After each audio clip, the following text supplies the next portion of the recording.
Hello friends, welcome back to Rue Give me my Valley. coffee, you jerk! I think we don't have Spit it out already! too much Come on, you to thief! play. We're probably almost near the end of the game. I'll break you open if I have to. Okay, our new intention is to subdue Alexander K. And we tried to reason with him a few times.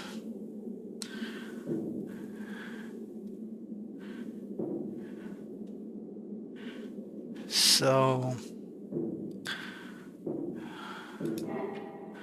I Give me my got a few coffee, you jerk! ideas about how we should approach this.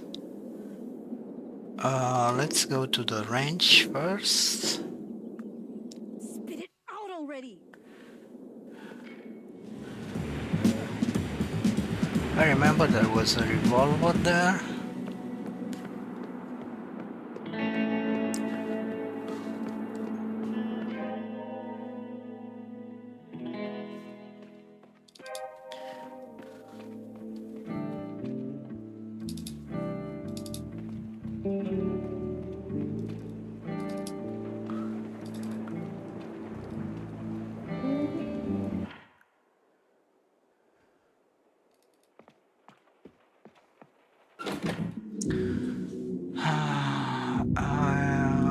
Where was that? Not here.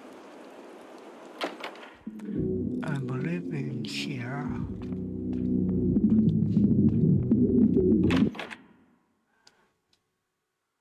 Or maybe not.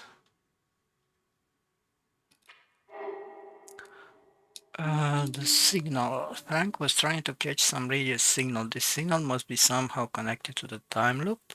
He had email conversations about it with Alex K, who lives in the old ranch. Yeah. Already know that. Maybe here.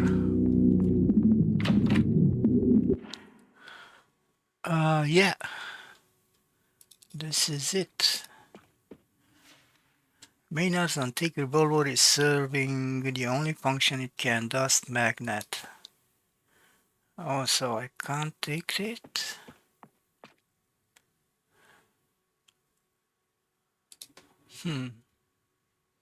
Alright. Maybe let's try to disarm the guy.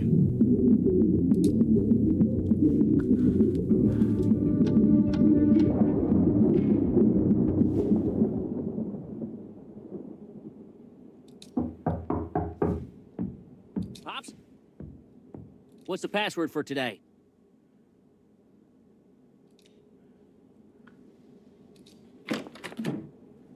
Hands up! Hey, there's no need for all of that. Hands fucking up, I said. Raise your hands. Who the fuck are you? What are you doing in my house? Who sent you? Okay, let's try to disarm Alex somehow. Talk to him slowly while taking a step forward like they do in the movies.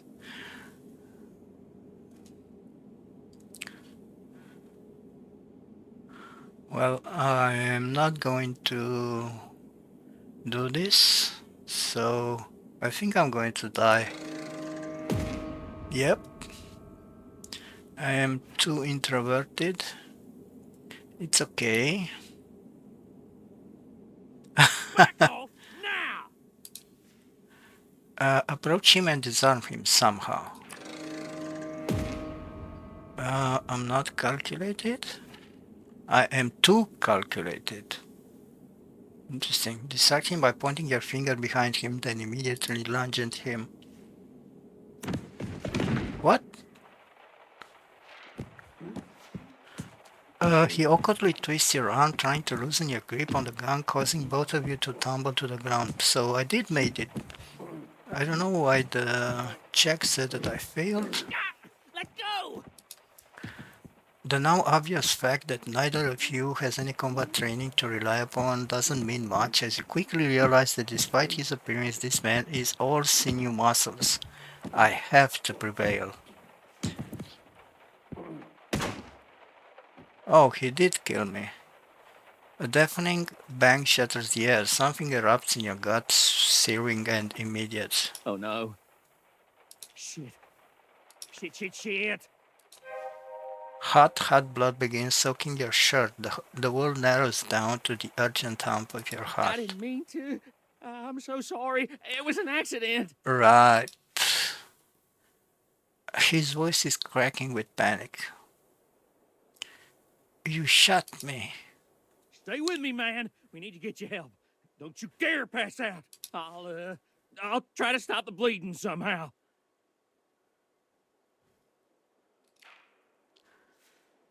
There's a small hole in your shirt and it quickly, thirstily gorges itself on your blood. Fabric covers your flesh and you can't really see the wound. Your nerves scream and burn as if half your stomach has been mauled open, and the only thing preventing your guts from spilling out is your clothes. But somehow you don't really feel the pain. Your body's calculus of survival seems to have spared you the full horror for now, leaving only shock and the dread of what Uh, comes next. I'll call an ambulance. Yes. Wait here. Of course you will. Hey, Cody. Listen, cousin. I fucked up. Intention failed, okay. No, man. Not that fuck up. Just listen to me. I shot a man. Think he's dying. Excruciation. Huh. Zarek spits out the D word. A conflagration of pain finally engulfs your whole being. Time to face the truth. You are dying. I'm not dying, it's shock from all that adrenaline that's overflowing my body. You can't ignore this until it goes away. You can't bury this under the carpet. Instead, it will bury you. Like a churning ocean, the pain floods every strand of your nerves. It overwhelms you. It's getting harder to breathe, to think even. It's getting harder to just be. No. I don't know. No, please, cuz. Shut the fuck up now, come. And bring Vince on. Alright, Alex is still here, persisting in his futile effort to save you, to pull you from this pit.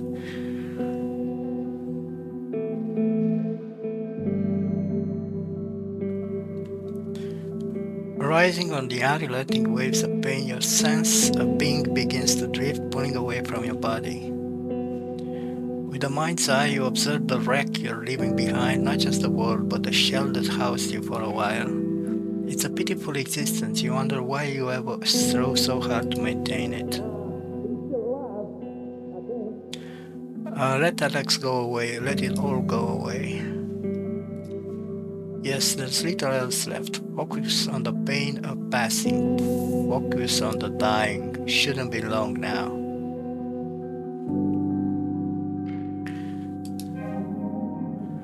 The waves of pain have stopped beating against your carcass. The last vestiges of strength and consciousness seep away with the tide of your life's blood. Curious, no light at the end of the tunnel for you. No light, but all this blackness is comfortable. And it will welcome you into its embrace, into the void.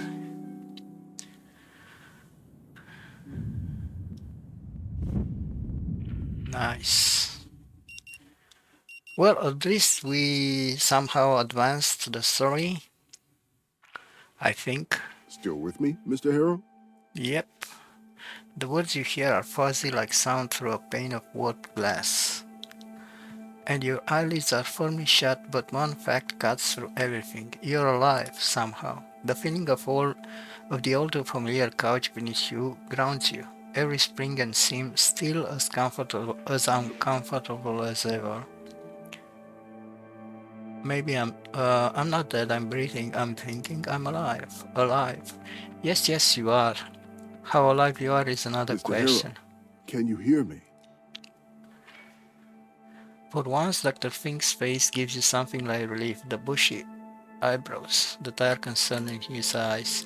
It's not just him, though. The room's familiarity steadies you. The couch, the clock, the box of tissues on the table, everything's in its right place. But there's a wrongness creeping in, a feeling rising slowly, then faster, like a forest fire boosted by a rising Mr. wind. Harrow, are you all right? What happened? You sort of phased out. I'm here. Sorry, Dr. Fink. Your reply sounds normal, calm, but something inside you is spreading like an avalanche in full swing. Driving wheel of your awareness is being yanked away from you. You slide to the back seat of yourself, a passenger watching the show. His face is so close you can smell sweat and copper.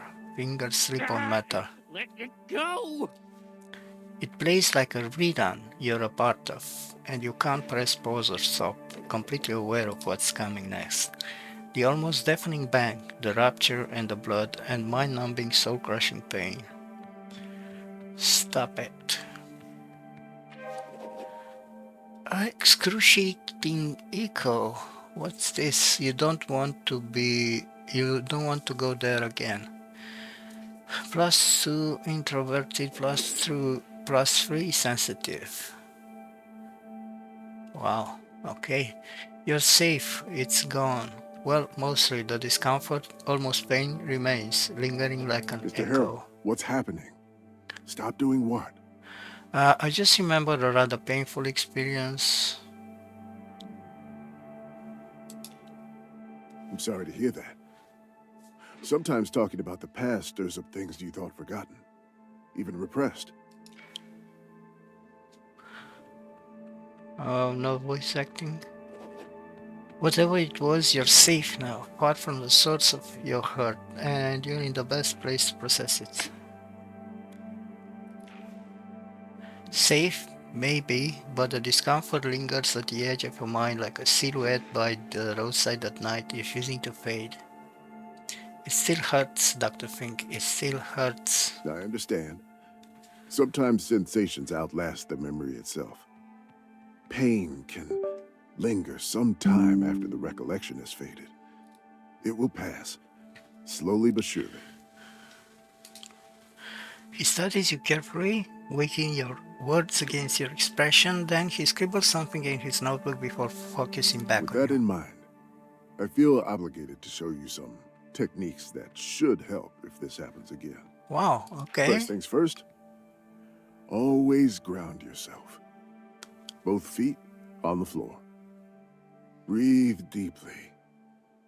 Then, focus on what you can see, hear, smell, touch, even taste. Strong memories can overwhelm us, drag us back into the past. The way out is to anchor yourself in the here and now, to shift focus at the present. Let's try it. Focus on your surroundings. What do you see? How does it smell? What can you feel under your fingers? Perfect. Something tangible, familiar. That's what you need when emotions drag Sorry. you off balance. Now, let's continue with touch. Place your hands on your knees and tap them lightly, one after the other. A steady, gentle rhythm. You tap each knee in turn, settling into the rhythm. You're not sure what you're supposed to feel or if it's even working, but for now you trust It him. should be a little easier now. A bit I'm glad better. to hear that. You can always use this exercise when you feel overwhelmed. It should help. In any case, we'll return to this memory during our next session. All right then. Now, you only need to pick up the key card for your room. And I'll call the receptionist to make sure everything is in order. Sounds good? Thank you. Okay. So it's now just you, your thoughts, your questions, and that lingering feeling that won't abate. Start with the obvious. You're alive, not entirely okay, but moving and breathing. The lack of okay might have something to do with being shot. Whatever the cause, it was a disturbing experience as a whole. It still is. But it's over. It happened and now it's gone. You're in your room, a safe place. All you need to do is cool down, breathe, let it pass. But it's not working. Probably because of the thought that keeps pushing to the front of your mind elbowing left and right. I need to get into Alex's room and use his equipment. Right, so what went wrong the last time? Let's start from the beginning. I took a tiny step at first, almost invisible. In hindsight, a mistake. Maybe it was invisible to you, but he saw it as you trying to be sneaky and naturally yelled at you to back off immediately. You needed new tactics, so you tried a feint, distract first, then lunge. Let surprise and confusion help you out. Another mistake. You succumbed to complexity and confused yourself more than him.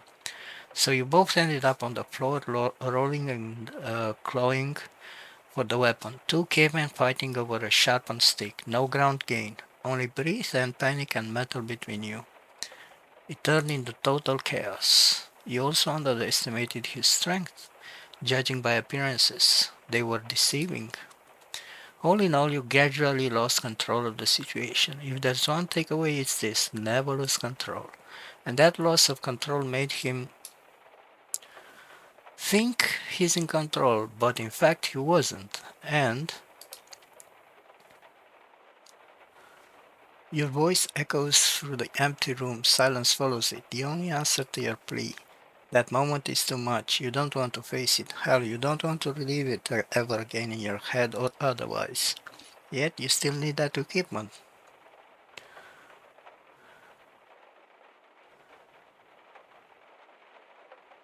I can try to talk with him again.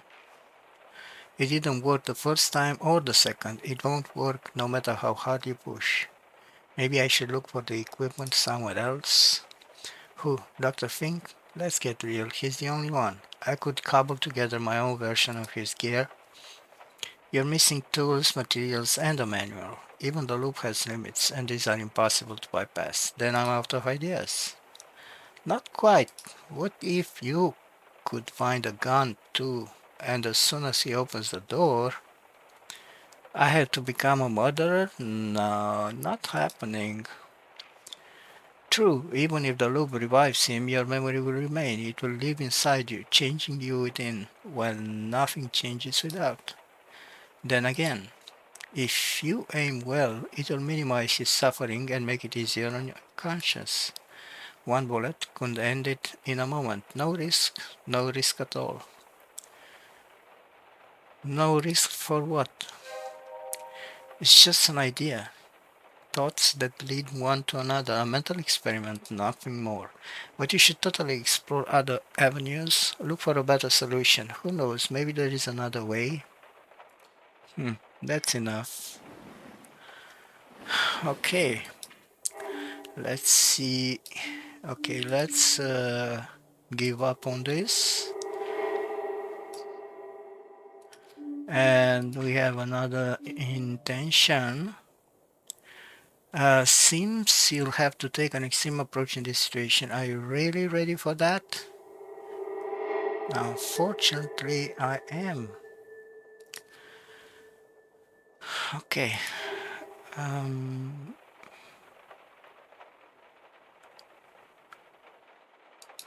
I don't think. Uh, yeah, clearly I don't have time to return to the ranch now. Uh, oh, okay. We have another option here. Let's call Ben and find out if he has a gun. The connection beeps once, twice, three times. Each sound an echo drill in your skill. Ben, do you own a firearm? Yeah, man, just let me go. The phone line is stable and you can hear Ben clearly, yet he sounds distant like he's speaking from the other side of the wall of dreams. Can't think about it. My brain hurts when I think about thinking about it. Ben, snap out of it. Where is your weapon? Yet the words don't reach him. You think you hear Ben haphazardly humming over the loud music, yet you can't be sure. It's no use. You'll have to break him out of the stupor somehow. A verbal kick in the balls will do. Benjamin Fleming, police here, security check. Where is your weapon? Oh, shit, fuck. Noise overlaps with music from the other side like his phone fell down. Then the music stops. So sorry, Mr. Police Officer. I got a bit lost. He's definitely more present now, but still sounds distant, like he emerged from a great depth. His throat raspy from all of the water he coughed It's in out. the safe, officer. I mean, it's in the safe. It's all according to the new law. Even across the ethereal distance of the phone line and without any visual cues, you feel panic swelling in Beth's chest. It is so The strong. new regulations, they did everything. I did everything. No one touched the gun but me. It hasn't even been passed. The law is not active. But I assure you, it's all according to the new regulations. No worries. How about you start making sense, Mr. So Fleming? sorry, sir. I'm telling you, everything is up to the letter of the law. The new law. I have to go now, officer. A serious panic attack is coming right up. The line is dead, and somehow you feel calling him again next loop wouldn't achieve much. Your hosts are blurring the whereabouts of Ben's guns are bleeding out on the proverbial floor, quickly dying.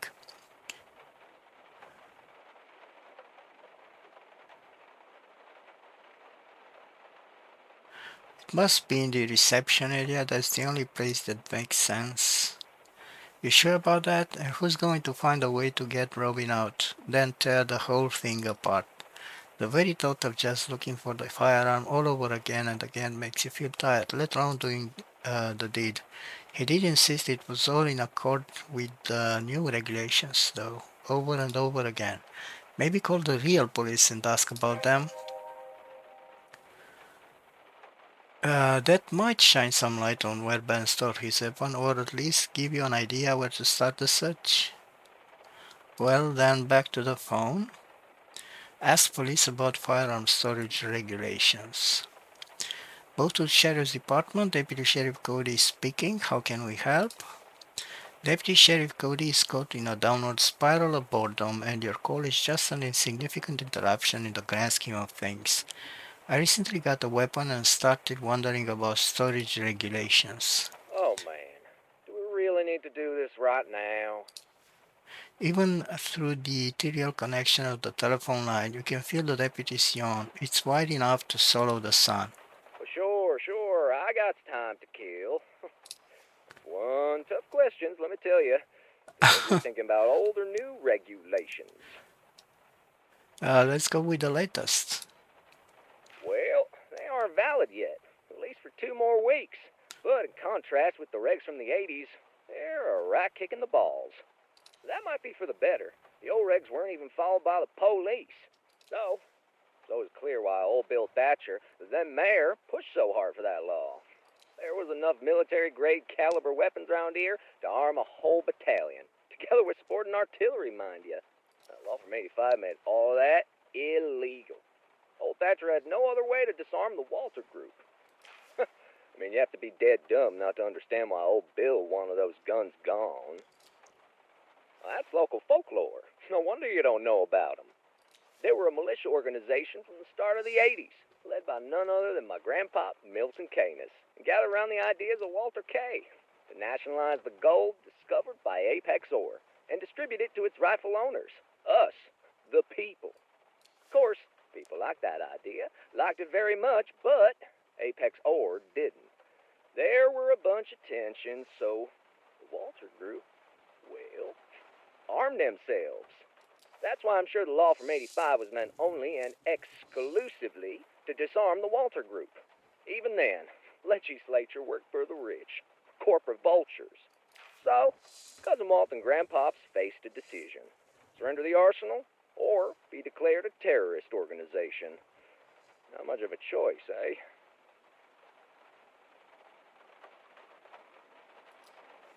Agreed. Old Thatcher was dead serious about breaking up the group. If they didn't surrender the weapons, he would have called in the army for sure, the bastard. That meant the end of Walter Group, of course, but Cousin Walter wasn't so easily stopped. Straight after the law came into force, he he founded a political movement for our children. My grandpops didn't join, though.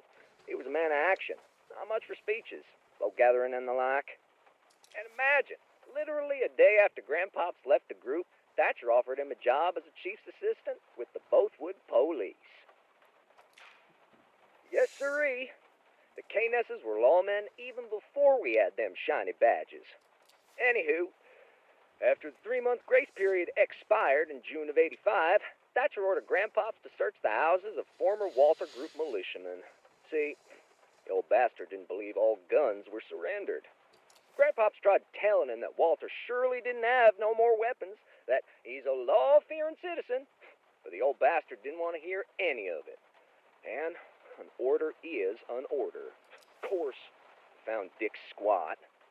Cousin Walter got so angry with grandpops, called him a traitor, a bastard, all kind of nasty stuff. They never ever talked again. Walter didn't even come to grandpop's funeral. Politics, pal.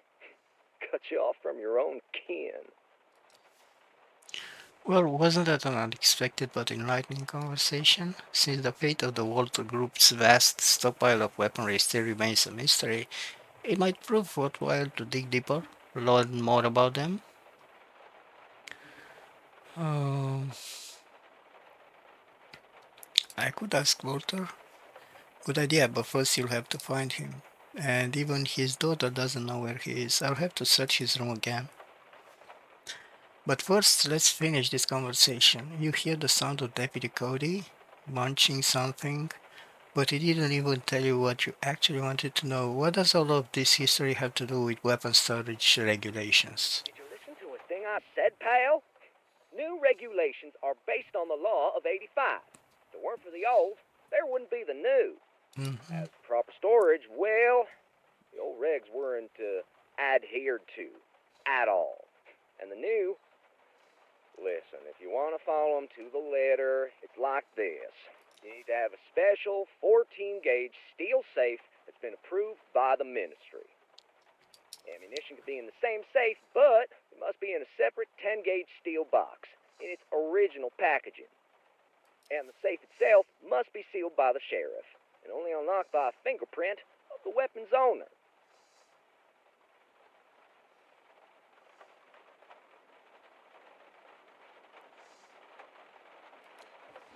Well, no, that remains to be seen.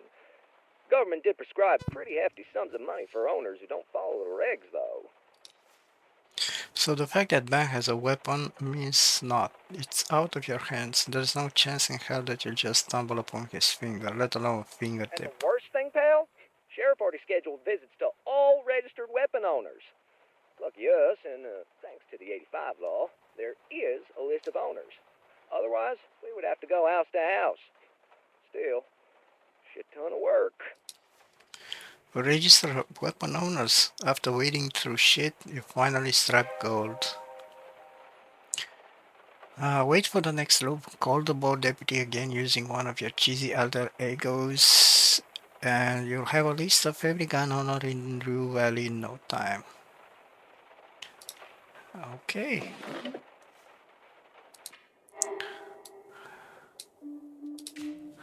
Searching for Ben's weapon proved fruitless, but you learn that Deputy Sheriff Cody has a complete list of gun owners in Rue Valley. Let's try to call and ask him about the list of registered firearm owners. You learn that Walter Group's vast stockpile of weaponry still remains a mystery, so it might prove worthwhile to dig deeper. Learn more about them since you don't know where Walter is. Let's search his room for clues. Okay.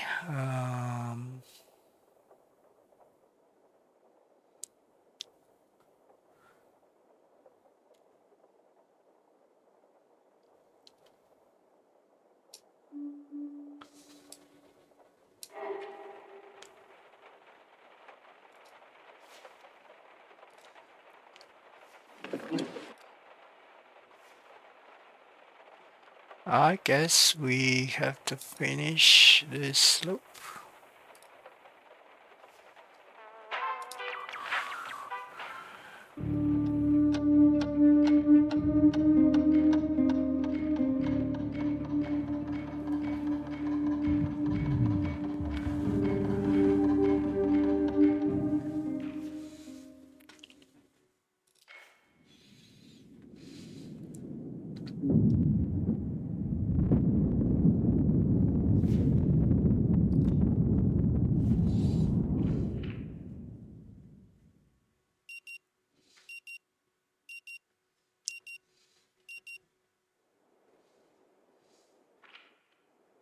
Still with me, Mr. Harrow?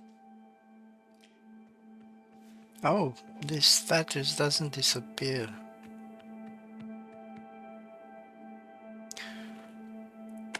I know this may sound odd, but do you have a gun? His bushy eyebrows freeze in midair. The rest of him seems to I look can opposite. imagine a million reasons you might ask me that question. None of them good. I just wanted your opinion on civilians owning firearms. Oh, I have an opinion, thank you. But that isn't the crux of the problem here. I'm still not clear on your intent. Are you planning something problematic? His eyes puncture yours. Two neat needles or bullets hunting for soft spots. Of course not. The stare roams your face, searching for the telltale twitch that gives a liar away. Mr. Harrow, your situation is such that we must take care your actions don't veer into anything that might look Which concerning. brings us neatly to the next topic. The incident that brought you here in the first place. The sooner we start talking about it, the better. Sure, let's give it a shot. Next session? A brief smile goes across his mouth, a single nod of Good to approval. hear. We'll revisit it at the start of the next session. Now, whatever the reason you asked for a gun, can I have your word you'll do nothing irreversible before we meet again? Yes, he never let you go until you promised this. He nods satisfied, jotting another line in his notebook. Genuine approval or professional theater, hard to tell. Whatever the case, you are none the wiser about whether he owns a gun or not. The doctor is a master at reflecting every question back at you and turning it into an examination of your mind. He glances at the clock All as right then. always. That's it for today. You should go and check in at the office. Your room is probably ready by now. Right.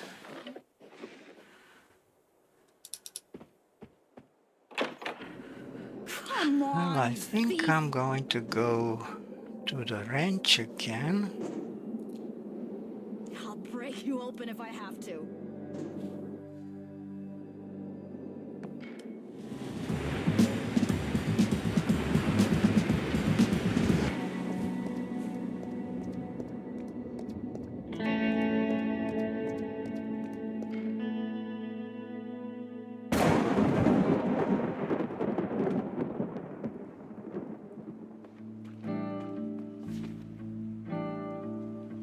As the manor looms in the distance, the uncomfortable feeling starts to pull stronger, sharper, visceral.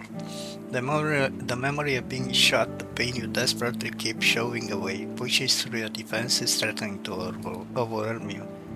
You focus on the house to avoid all those thoughts and feelings, but it only gets worse. The building itself seems to mirror your mental state, making it look repulsive and terrifying. Oh, come on, you won't be wrestling with Alex this time. You don't even have to knock on his door. He's listening to the music, there's no risk at all. That's absolutely true, but I'm not going in. Yeah, it's scary, but sooner or later we'll have to go in and confront Alex. The equipment is in his room after all. Hey, maybe you can use that technique that Dr. Fink showed you to keep panic from swallowing you whole up while you enter the house. Maybe. I don't want to deal with it right now. Maybe not. Maybe later. Well, at this moment, it's your only bet. Whatever, I'm out of here. What? What the hell?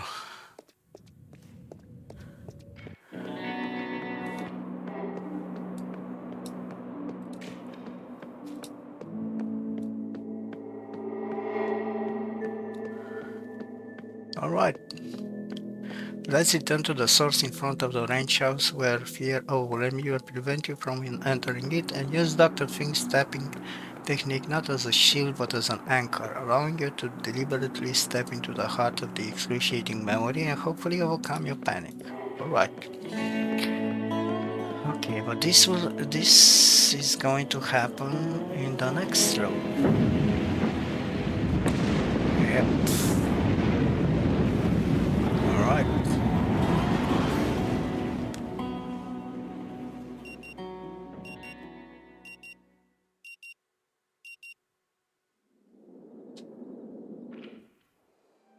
with me, Mr. Harrow? Yep. Mr. Harrow. And we'll surely be. But for now, Okay. that's good to hear. However, since this is your. No questions.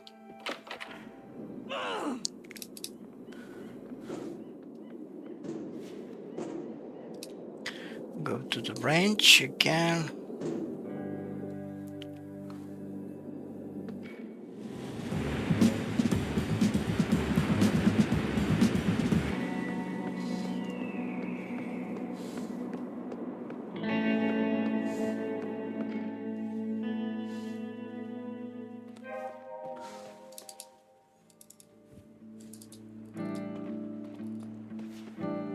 Alright, here we are. Time to overcome this feeling or at least make it bearable enough. Dr. Fink showed you a technique to calm yourself and handle the overwhelming emotions that should come in handy now. One way or another, I do what Dr. Fink tells me. You tried it only once and it helped a little, so his advice does have some value. You should try to apply the technique fully, commit to it, go back to the experience you avoid so much. But first, grounding and breathing. Stand with both feet on the ground. Check your breathing. It looks okay so far, not too fast, not too slow. It feels normal. Okay, you're ready. Ready as you'll ever be. Start tapping. Okay. Um,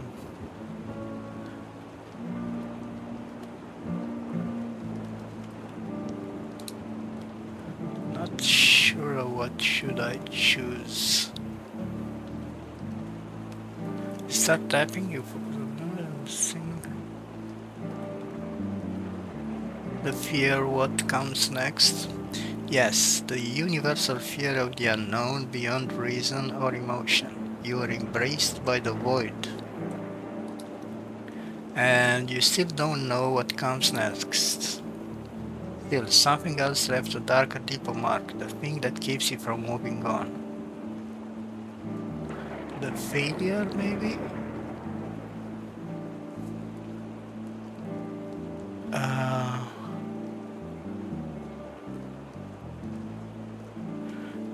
the failure, I think.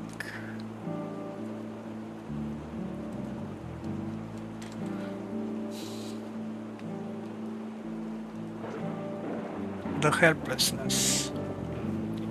Lying on the floor, your strength is disappearing with every second. You have never felt more helpless in your entire life, and the worst thing was, it lasted forever. It's hard to process, but the lack of utter panic in your stomach tells you it's not the one you're searching for. The shock. Your mind had a way of shielding you from the obvious. You fought a man with a gun, getting shot was always on the table. Your brain whispered, nah, you're fine. The whole time, no wonder you were surprised when you realized you're not.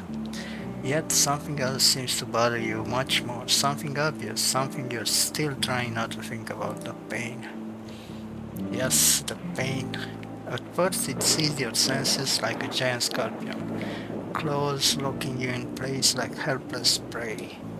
You were frozen even before the sting, then it struck and you were left at the mercy of its jaws ready to be torn apart. The sensation rises inside you, threatening to overwhelm you. Rein it in now before it's too late. Take deeper breaths. You slow your breathing to match the tapping. Not easy, but you manage. You steady yourself just enough to keep wading through the experience.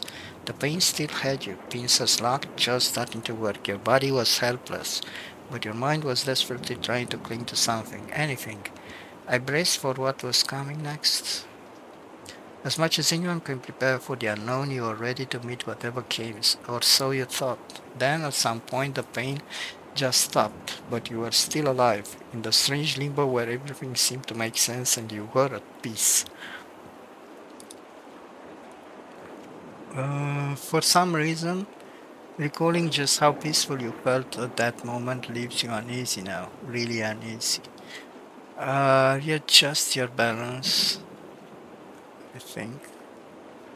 While tapping, you notice you've shifted your weight into one leg. You adjust, leaning into the other side. It helps. You're back here and now, stable. And with panic held at bay, you start remembering details that you never really acknowledged back then, as if reliving the experience through a different lens. Alex called someone, yeah, he called the sheriff. Yeah, the lazy deputy, the deputy, and the sketchy vet. Whether either could have actually helped is another matter entirely. Weird.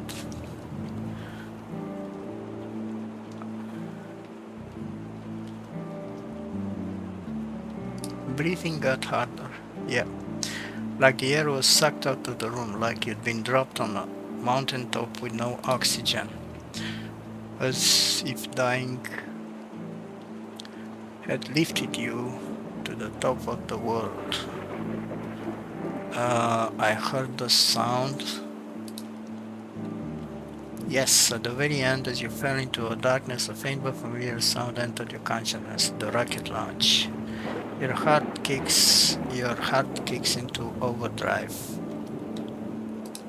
Breathe a little faster. You pick up the pace, the breath feeds the rhythm feeds the tapping. You steady yourself, then dive back in. The more you think about it, the more you are sure you heard it as your consciousness faded, which might mean you didn't really die, that the Louvres had pulled you back from the gates of the underworld. And yet, you were on the edge, already on your way towards the darkness. So what came first, comfort of death or the loop that heals all wounds? Oh crap, I'll never know for sure. Well, you could try dying much earlier in the loop if you really want to test it. Just saying. Focused on this dilemma, you realize you stopped tapping a while ago and you feel okay. The feeling is not gone, but it's pushed aside far enough that you'd think you can enter the house again. Looks like the whole tapping thing worked. Okay. Oh, so and we got rid of that status too. That's great. All to wrap up. Okay, what else do we have here? Um, okay, we need to enter Walter's study, I think. Not here. I believe it's here. I think.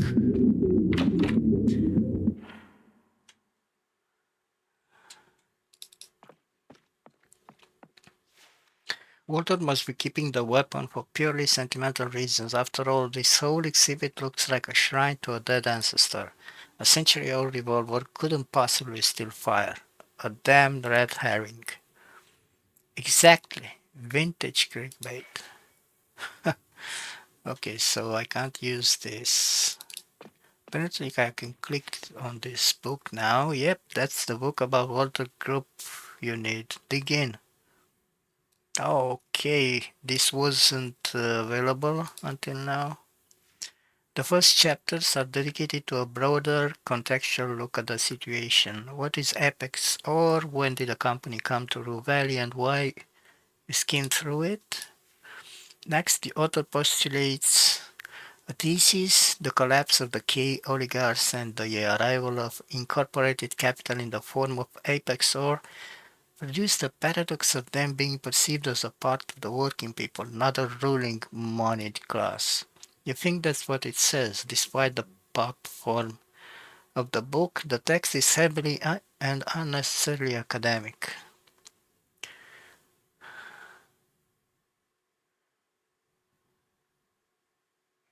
Since the Keys lost all their wealth, they did become like everybody else.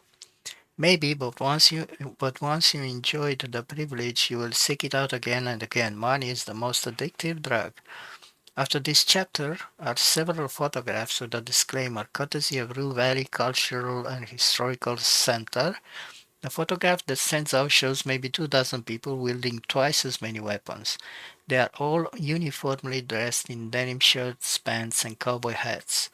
Below is the title Walter Group Master and the names of all the participants, out of which only Walter K. and Milton Keynes mean anything to you. Another photo that draws your attention shows Walter and Milton alone. K is holding dynamite sticks in both hands while Keynes is pointing two assault rifles toward the sun.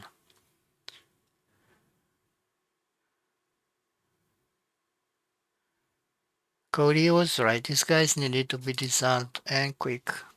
You shudder from the images of spilled blood and flames and spilled blood aflame if they hadn't been. The author then details how the last scion of the K family, Walter, developed a populist ideology claiming that gold reserves discovered by Apex ore belonged to the people. Walter Group unified around those ideas and started preaching nationalization of all subsurface resources. The group was led by Milton Keynes, close friend and relative of Walter Kay, and the direct descendant of none other than Clayton Bronco Keynes. However, the author challenges the group's definition of the people, concluding via Kay's unpublished manifesto and numerous interviews that the people refers solely to Walter and his inner circle. Whether Kay concealed this hierarchy deliberately or genuinely believed his kin's rule was righteous remains ambiguous. With the group's support and voter coercion, Walter Kay ran for mayor in the 1985 election and lost to the incumbent mayor William Thatcher. After the lost election, historiographical data supported by the author's interviews with eyewitnesses of those days reveals that the Walter Group planned a hostile takeover of local power. Then, new free elections would be called in hopes of legitimizing their position. This bushfire was stopped by the state with the aid of corporate capital. In March 1985, a new gun law was passed, requiring the handover of all military-grade weapons.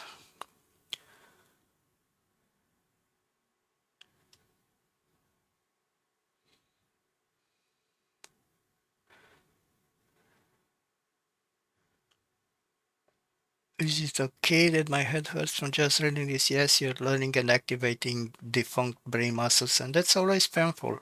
Great, keep on hurting yourself.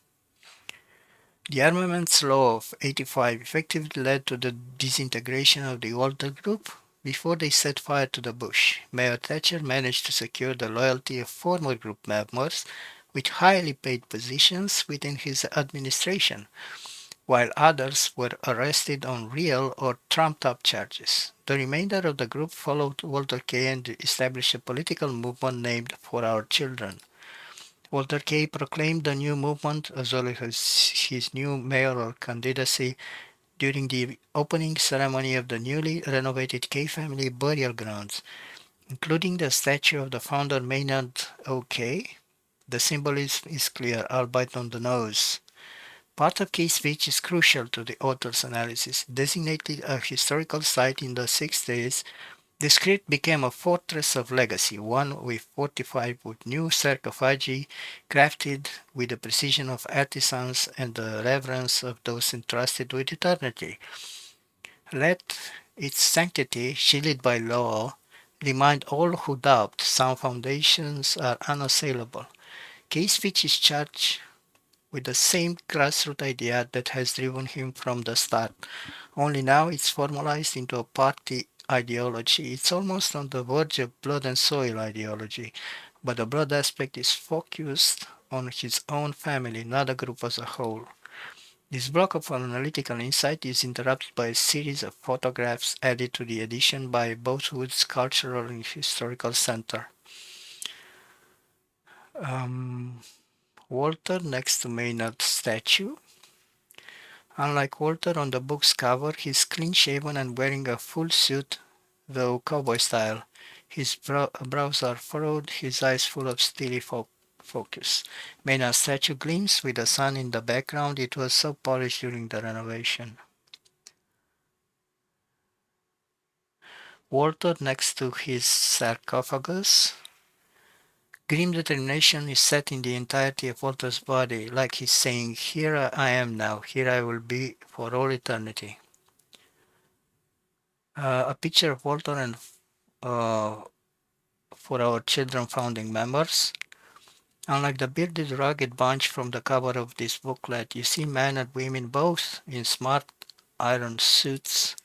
Directed or not, most of them are looking at Walter, who is staring at Maynard's statue. Walter gives a speech, both fists raised to the skies, mouth in a snarl, while he proclaims Rue Valley belongs to the people. Picture of Walter and, you presume, his wife and children. Walter is holding both Alex and Maxine on his shoulders, his wife's hand in his own. You suppose this photo is meant to show Walter as the family man. Keep reading. While the pseudo-grassroots militant movement was transforming itself into a political party, the state, supported by corporate capital, did not sit idly by. Milton Keynes, now an assistant chief of police, acted on Mayor Thatcher's orders and conducted a search of all former Walter Group members, hoping to find any non-forfeited weapons. As a precaution, or an additional insult, Keynes organized the searches while Kay and his supporters were attending the family burial grounds opening. Of course, no weapons were uncovered during the search, but it severed all connections between Walter and Milton, which might have been the intended goal. In return, Kay used the search in a public relations spin and won many new voters for his movement. This booklet wasn't very helpful. Those weapons could still be anywhere. You have to follow the chain of events. Let's boil it down to simple events without the clutter of context and meaning. Walter Group is armed to the teeth, the new law is passed, the weapons are gone, K family burial grounds are renovated, new movement is declared. Okay. Uh,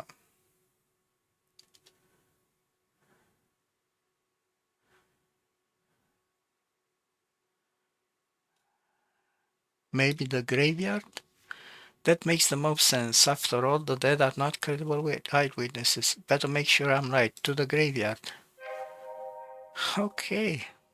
That was quite a lot of reading. You've discovered that Walter's sarcophagus might hold a hidden cache of weapons. Do check. The I don't think I have enough time to visit the graveyard now in this loop.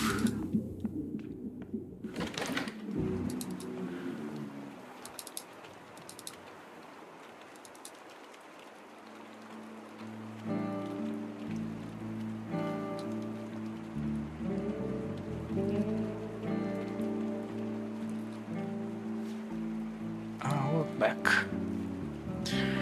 Okay, next loop, we go into the graveyard.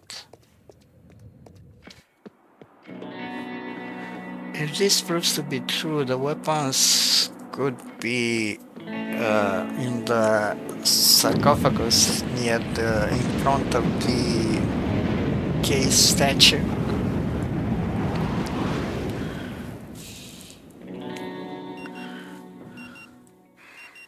Maynard K. Still with me, Mr. Harrow? Not Mr. like I have Harrow. a choice. And we'll sure, but for now, I'll try. that's good to hear. However, since this is No questions. Give me my Okay. coffee, you jerk. Go to the graveyard. Spit it out already.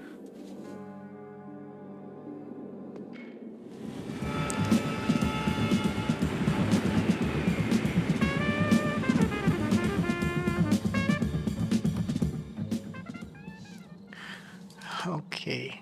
Let's go first check for the sarcophagus in front of the statue. Okay, this one. Walter's grave, still green with hunger for his body turned cadaver. You're sure that Walter hid the weapon cache in his grave, but the sarcophagus looks sealed.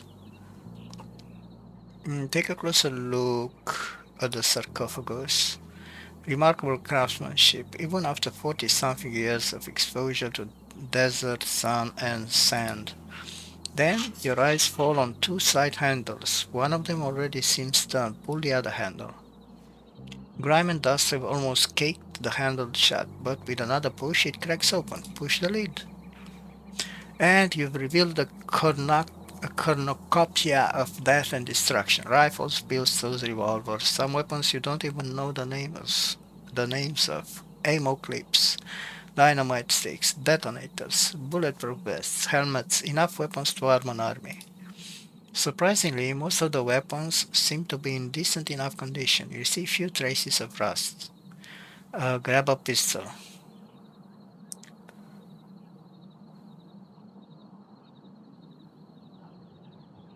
Grab a pistol. To your layman's eyes, this seems like a 9mm pistol, standard movie issue. Not in ideal conditions, but it won't blow your hands off, you think. Luckily, there's plenty of ammo clips around. Guess it's practice time. Okay.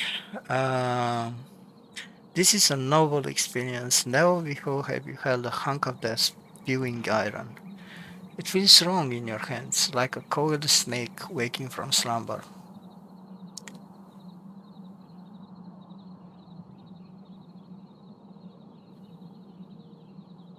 Grab the firearm with both hands, thrust it far out in front of you, and spread your legs wide, just like police officers do in movies. Your whole body burns with the effort of this simple exercise. All those years behind a keyboard took that toll. At least both the rear and the front sights of the pistol are aligned with your eyes. This should help you aim. Should. At least you can hold the weapon somewhat competently. Still, you know little or less about actual shooting with it. Practice makes perfect, I guess. Lucky for you, this location is ideal for target practice. There's not a living soul around, and you're far away from any prying eyes, ears. What will you shoot at? You'll need to improvise a shooting range with some targets.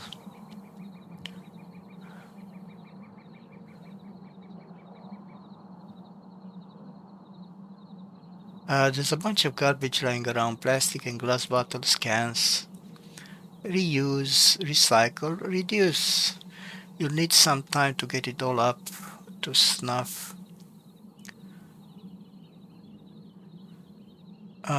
Shoot target by target.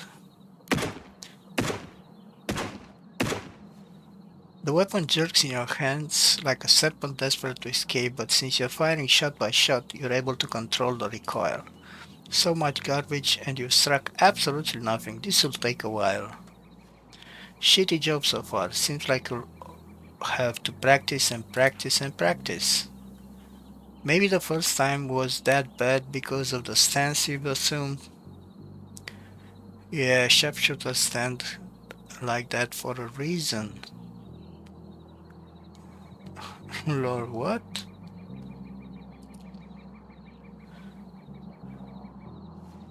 Alright, let's do this again. Shoot and shoot and shoot and shoot again.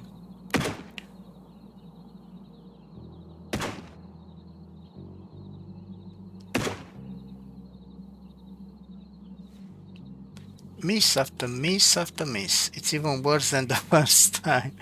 All the cans and bottles are still lined up. It will take even longer than you hope for.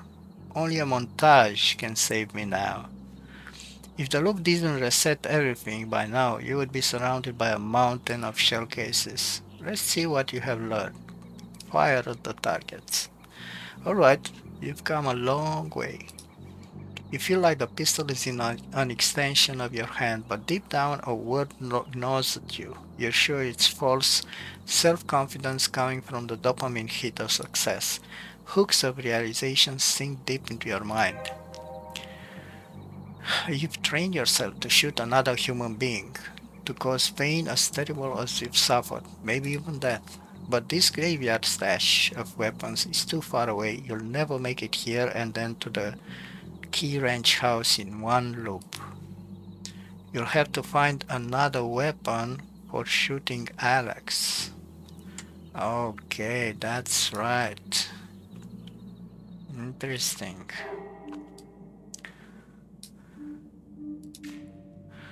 You found a hidden cache of weapons in all the sarcophagus and you've had a proper training montage, but there's no way you can visit the cemetery and make it to K Ranch house in one loop. You'll have to find another weapon closer to Alex.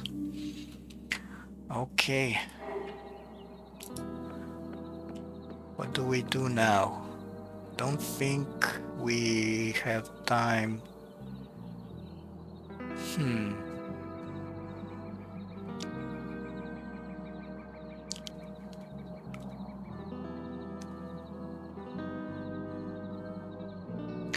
Don't think we have time to go to the ranch now.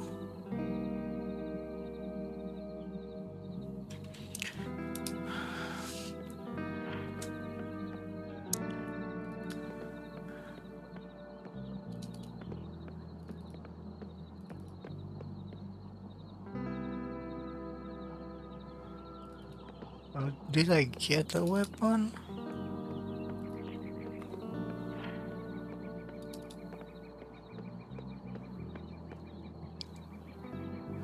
I did. Okay.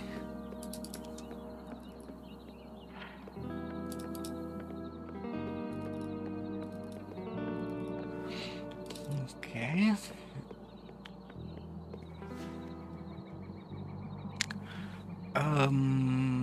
Drive not.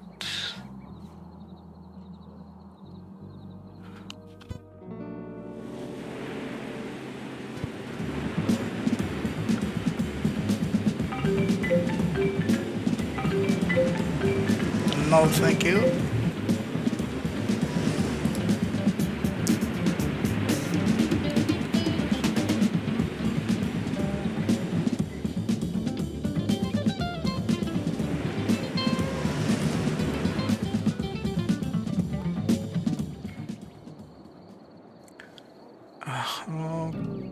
Okay.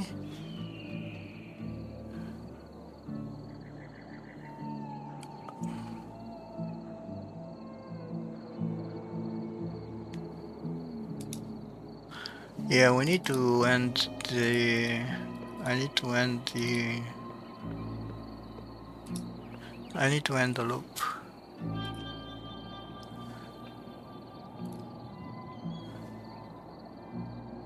Let's see what happens now. I think the only weapon that's close to Alex K is the old revolver. If you remember correctly, the rain is about to stop. Memory updated. Just after the thunderclap, the woman that was hitting the vending machine at the motel left the shop and drove south. Okay. Just as the rain stops, she leaves the gas station at 8:38. Sit. Oh, okay, sorry. Call Cody and ask for a list of all weapon owners in Rue Valley. Let's try this first. Both with Sheriff Department, okay. Deputy Sheriff Code is called. Yeah, okay, I know he's bored. Can I get a list of all the weapon owners in Rue No Valley? can do, sir. Just a month or two ago, the government passed a new set of regulations on gun ownership. We're drowning here in bureaucracy. Hold on just a moment. Who the hell are you?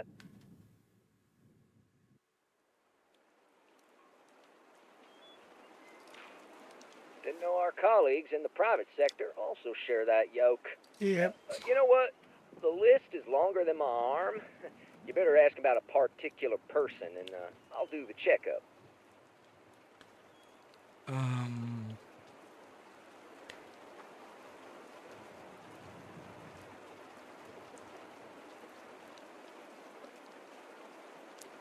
Benjamin Fleming. For this, I don't even have to look at the bloody list. Ben's armed, of course. Men in his position should be. Otherwise, it would be a sitting duck. If you know what I mean. He's got a nice little sleek Thunderwood 38. Fits right into a pocket. Now, was there anyone else? Hmm.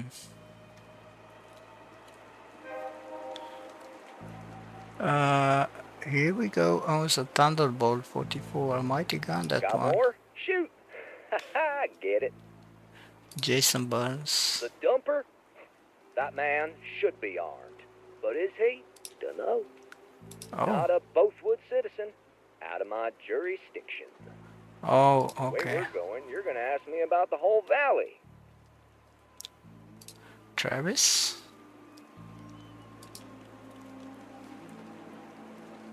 He needs the full name. Well, let's see. It says right here she was the owner of a firearm from 2023. Inheritance from her mother, apparently. Until April 2027, when she surrendered the weapon. Huh. Sheriff left a note. Firearm surrendered alongside a single bullet. Can we wrap this up slowly? I got some work to do.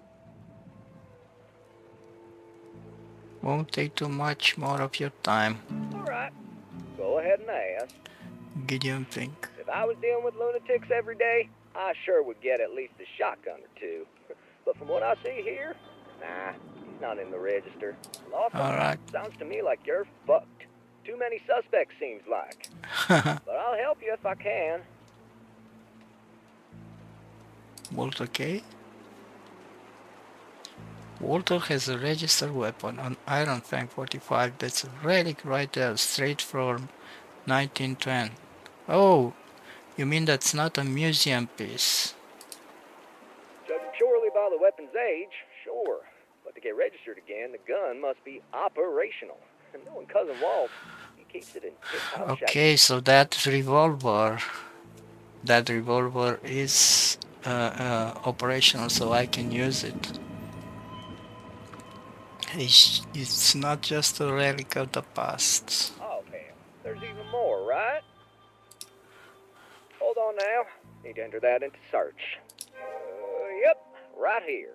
Owns a weapon, double registration to Coral Destiny and her. Model is Cybershot 9000, as far as I can see. Shouldn't have gotten myself into this mess. Pain swells deep in your stomach like a miniature comet has a shot through your gut, ripping Same it as apart. Alex, Thunderbolt 44. Walter got it for both of them soon as they came of age. Though, Maxine shoots far better than Alex. He wouldn't be able to hit a fish in a barrel. I gotta tell you, the software's getting a bit buggy. Robin Fleming? Well, let me check. This whole documentation is a regular mess. Nope, Robin doesn't have a gun registered to her, though she's at an age where she could own a weapon. But I would say at an age where she should have a piece. I got time for a couple more, and after that I have some real police work to do. That's it, thanks. You're welcome, I guess. Nice. So we just got a confirmation that we can use the revolver in Walter's study. Let's check it out.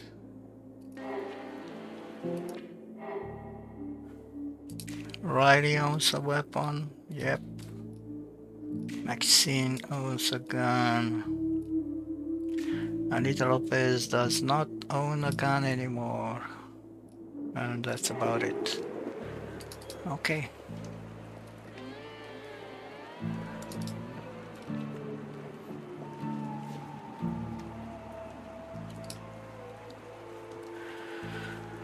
Okay. We know what to do now.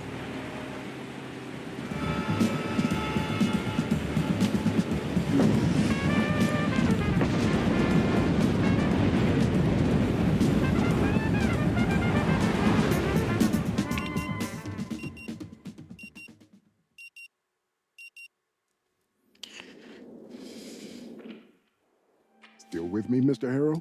Yep. Mr. Harrow, and we'll surely, but for now, that's good to hear. However, since this... All right. In the next Come episode, on, we'll you go to thief! the ranch and try to shoot Alex K. I'll break you See open if how I have things to. go from there. Thank you everyone for watching. See you in the next one. Take care. Bye bye.